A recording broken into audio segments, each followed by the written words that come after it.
नमस्कार, मैं हूं सिद्धार्थ प्रकाश। सोचिए, वो 7 जिंदगियां जो कुछ दिन पहले हंस रही थीं, मजाक कर रही थीं, जिंदगी का जश्न मना रही थीं, अचानक कैसे खामोशी में बदल गईं। देहरादून के ओएनजीसी चौक की सड़कें उस रात की गवाह बनी जब रफ्तार ने न सिर्फ गाड़ी बल्कि 6 सपनों को भी कुचल दिया। यह कहानी है मौत की उस आखिरी रात की जिसे समझना और सबक लेना दोनों जरूरी है। हादसा हुआ मंगलवार रात करीब 1:30 बजे। इनोवा हाई क्रॉस गाड़ी जिसमें 7 दोस्त सवार थे, करीब 100 किलोमीटर प्रति घंटे की रफ्तार से दौड़ रही थी। गाड़ी में बैठे थे 7 दोस्त: गुनीत सिंह, कामाक्षी सिंघल, नव्या गोयल, ऋषभ जैन, अतुल अग्रवाल और कुणाल कुकरेजा। 7वां और इस घटना का इकलौता गवाह सिद्धेश अग्रवाल इस वक्त अस्पताल में है और बोलने में असमर्थ है। इन 7 की उम्र 19 से 25 साल के बीच थी। यह सफर शुरू हुआ एक पार्टी से।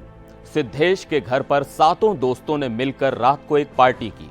पार्टी खत्म होते ही सबने तय किया कि अब देर रात की ड्राइव पर चलते हैं।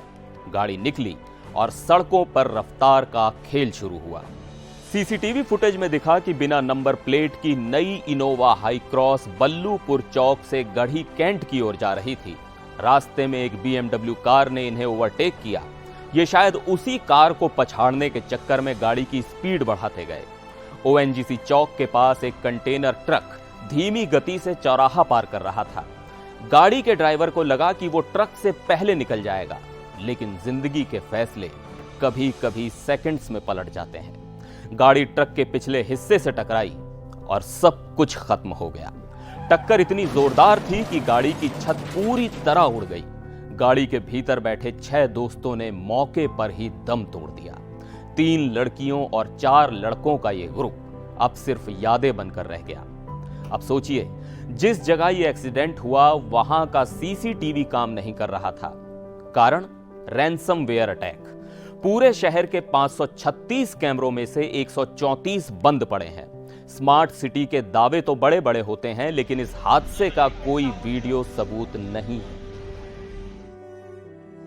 पुलिस की शुरुआती जांच में पता चला है कि गाड़ी का मालिक अतुल अग्रवाल, जो उसे चला रहा था और हादसे में मारा गया, शायद ट्रैफिक के नियमों को ठीक से फॉलो नहीं कर रहा था।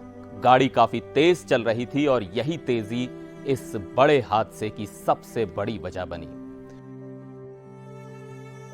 सिद्धेश, जो इस हादसे का इकलौता सर्वाइवर है, अस्पताल में भर्ती है। उसके सिर पर गहरी चोट है और वो फिलहाल बोलने में असमर्थ है। पुलिस उससे बयान लेने की कोशिश कर रही है, लेकिन उसकी हालत को देखते हुए इसमें वक्त लग सकता है। इस हादसे ने एक बार फिर यह साबित कर दिया कि सड़कें हमारी जिम्मेदारी हैं। गाड़ी चलाना एक जिम्मेदारी है, न कि एक खेल। रफ्तार के जुनून ने इन दोस्तों से उनका भविष्य छीन लिया। जिंदगी में जल्दबाजी सिर्फ मंजिल तक पहुंचने के लिए होती है, मौत तक पहुंचने के लिए नहीं। सोचिए, उन माँ बाप पर क्या गुजरी होगी जब उन्हें यह खबर मिली।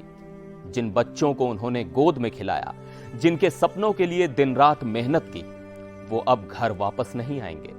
वो लड़कियां जो अपनी पढ़ाई पूरी करके कुछ बनने का सपना देख रही थीं, वो लड़के जो जिंदगी में बड़ा मुकाम हासिल करना चाहते थे, अब उनके माँ बाप के पास सिर्फ उनकी यादें और तस्वीर बची हैं। क्या बीत रही होगी उस माँ पर जिसने अपनी बेटी के लिए शादी के सपने देखे थे, या उस पिता पर जो अपने बेटे को इंजीनियर बनते देखने के लिए दिन रात लगा रहा था।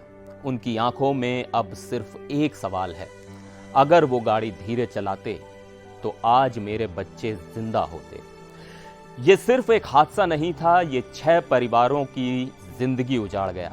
हर चीख, हर आंसू एक ही बात कह रहा है: रफ्तार का जुनून छोड़ो, क्योंकि जिंदगी दोबारा नहीं मिलती। ये कहानी सिर्फ उनके परिवार की नहीं है, ये हर उस इंसान के लिए है जो सड़क पर रफ्तार को मजाक समझता है। सोचिए, आज उनकी जगह कोई अपना होता तो क्या आप इसे कभी भूल पाते? हादसे से पहले सोचिए, क्योंकि आपकी एक लापरवाही किसी की पूरी दुनिया उजाड़ सकती है। एनडीटीवी इंडिया पर फिलहाल के लिए बस इतना ही। मुझे दीजिए इजाजत। नमस्कार।